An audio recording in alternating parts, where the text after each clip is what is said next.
The timing is key. These notes were written on January 4th, 2017.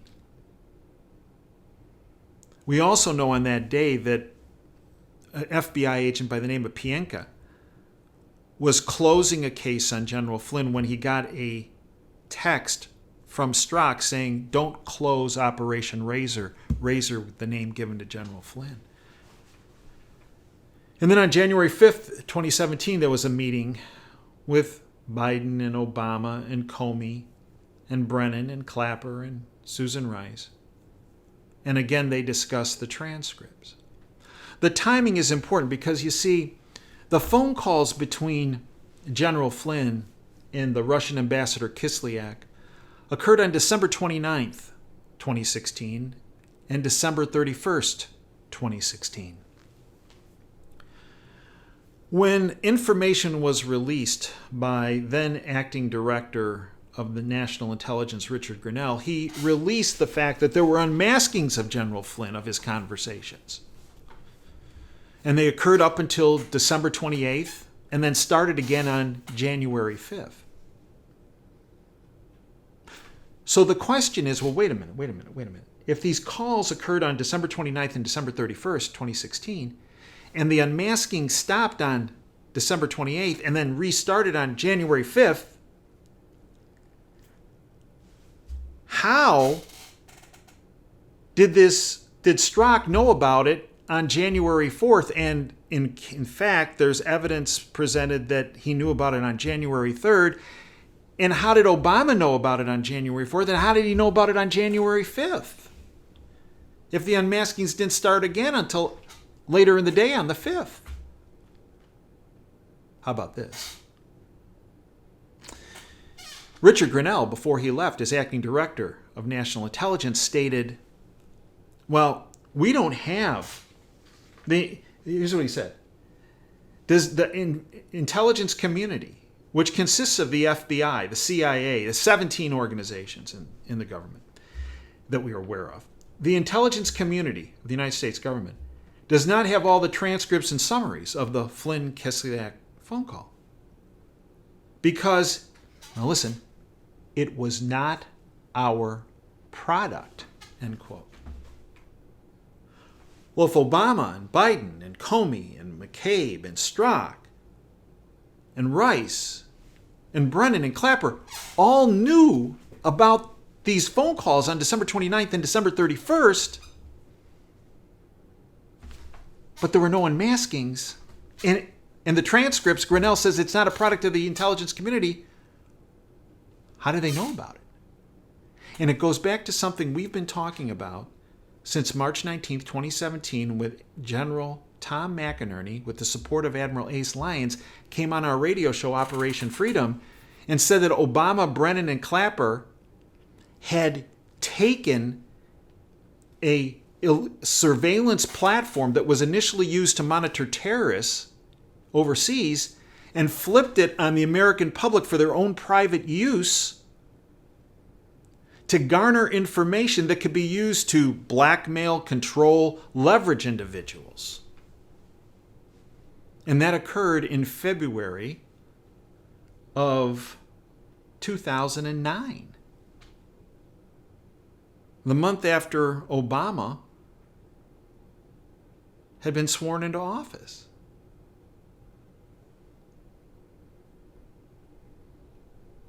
So, if it wasn't a product of the intelligence community, what was it a product of? Right. Which is why Sally Yates had such a fit when she heard Obama talking about this on January 5th. Because she realized the only way he could have gotten a hold of this information was not through the intelligence community, but through that privatized illegal platform that's been called the Hammer. There are many of them, illegal surveillance platforms called parallel platforms, where when someone goes there to get information, there's no reporting system like there is in the NSA system, either with the 702 form situation with the NSA or with the log system that's internally built in the system. And we know that from Bill Binney and Kirk Wiebe, the two of the most foremost experts in intelligence and in surveillance platforms in the world. They've come on this platform. Look, and on the top part of this video channel, there's the interview I did with Bill and Kirk, and they specifically address this issue. No, this information was harvested illegally. And that's the smoking gun here. And that's what the bought-off lamestream fake media will not touch. And that's what deep state operatives don't want you to know about.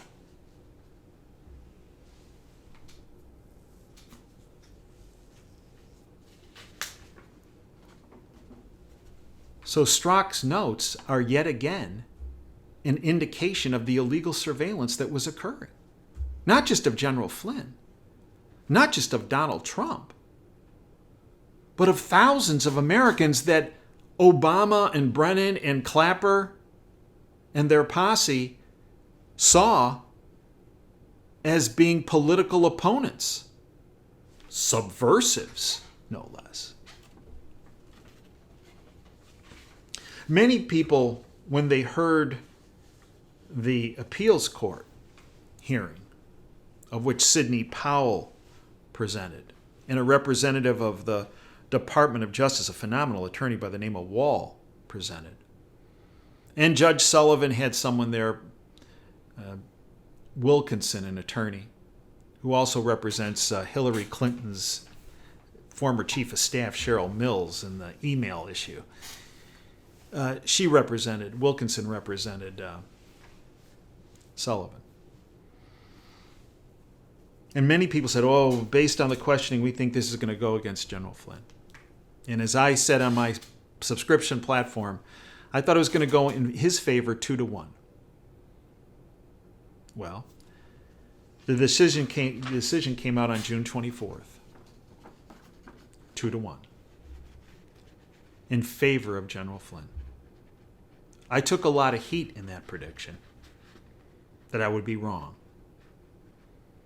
I was in fact right. It was a phenomenal presentation by Sidney Powell and from the Justice Department, the attorney Wall. They won the day. Here's what Sidney Powell said on June 24th after the decision was rendered, saying that the case needs to be dropped. There were no ambiguities sent to Judge Sullivan. Here's what Sidney Powell stated. We are delighted to see the rule of law work as the D.C. Circuit Court of Appeals granted our petition for writ of mandamus. Today's decision is both a victory for General Flynn personally, but also a bright day for the rule of law more broadly. The Court of Appeals decision is consistent with every other court that has addressed these issues. We appreciate the integrity and professionalism of the Department of Justice that produced the exculpatory evidence that has been hidden for years, and the prosecutors stepping forward to dismiss a case that never should have been brought. Just this morning, we filed yet another piece of exculpatory evidence that was produced by the government yesterday. Those are the Strzok notes I spoke to you about. We trust that Judge Sullivan will follow the law and the directive of the appellate court and quickly enter the order of dismissal. Well, as of the recording of this video, Judge Sullivan has yet to issue that order. I believe he had several weeks, I think 21 days, to do it from when the decision came through on the 24th. We will see what he does. The appeals court was very clear. Dismiss the case. The Justice Department has recommended that. The defendant, General Michael Flynn, has agreed to that. There is no other choice. Judge Sullivan might be waiting on the entire Court of Appeals to render a decision. But if you read the decision written by one of the appellate court judges, Rao, she makes it very clear about citing previous statutes, previous case law, and legal theory. It's clear. General Flynn's case should be dismissed. There is no doubt. He was framed. He was framed because the deep state did not want him in a position of power. A puppet of the deep state, Barack Obama, while he was still president and Donald Trump was president-elect, when they had a meeting, it's my understanding that President Obama told him to be careful of two particular individuals and to stay clear of them, that they were both dangerous. One was General Michael Flynn. He told him not to hire him. And the second person, as I understand it, he told him about to be careful of was Kim Jong-un, the dictator in North Korea. I can see saying, be careful of the dictator, based on his track record. But why General Flynn? You see, General Flynn represents the future of our country. He represents standing up to the deep state. How do we know that? Because he did it many times before. You see, General Flynn had been fired as director of the Defense Intelligence Agency by Barack Obama back in 2014. Why? Because General Flynn had the audacity to blow the whistle, if you will, on the deep state's operation in Syria, that being ISIS. That's right. ISIS was a deep state operation, as we've outlined here many times, owned and operated by the deep state. A havoc-producing machine, something that the deep state is notorious for. Creating chaos, havoc, destruction, death. And out of that, they get more power and control and more of their ever-precious money. It's interesting that all these riots started, as all this started to unravel for the deep state as it relates to General Flynn. The deep state operation in the United States is being implemented on many fronts. These, quote, peaceful protests, end quote, that is one of the hallmarks of our country, morphed. I truly believe deliberately morphed into rioting and looting and arson and destruction and death. The deep state wants you looking and mesmerized by that shining mirror. They don't want you realizing how it's all falling apart for them on other fronts, one of which is the major front of General Flynn regaining his freedom, for all of us regaining our freedom, and for the rule of law to be reinstituted. They don't want General Flynn back on that field because they know he is a game changer. I predict he will be back on that field, hopefully sooner rather than later. And then watch the deep state go even into greater hysterics. They're already desperate. They're already panicked. They don't want you to think that, but they are. We would not be seeing what we're seeing in the streets of many cities across our country if they were not desperate and panicked. It is imperative, as General Flynn has shown us, for every one of us to be vocal, to peacefully protest the deep state. And the best way we do that is taking the information that we provide on this channel and on our website and on our radio show and on our subscription platform and networking it to your friends, to your families, to your neighbors, to your coworkers, to all of your contacts. The more people we have educated with what really is happening on the freedom front, the more people we empower, and the sooner this reign of terror by the deep state comes to an end.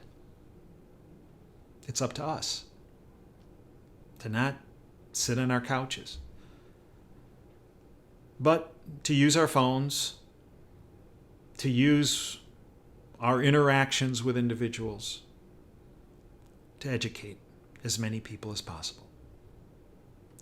I hope you'll join us for the radio show every Sunday from 2 to 5 Eastern. I hope you'll join us not only on this YouTube channel, but on DaveJanda.com. Become a subscriber, 30 cents a day, biggest bang for the buck in all the internet, $9 a month.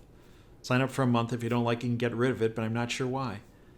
Because the information you get, the guests you're exposed to, the analysis you're given, you will not get on any other platform, and you'll surely never get it through the bought-off lamestream fake media. Become part of our freedom family. It supports this YouTube channel. It supports the radio show. It supports the website. DaveJanda.com. Thank you for your time. Until next time, Dave Janda signing off. Dream big and dare to fail.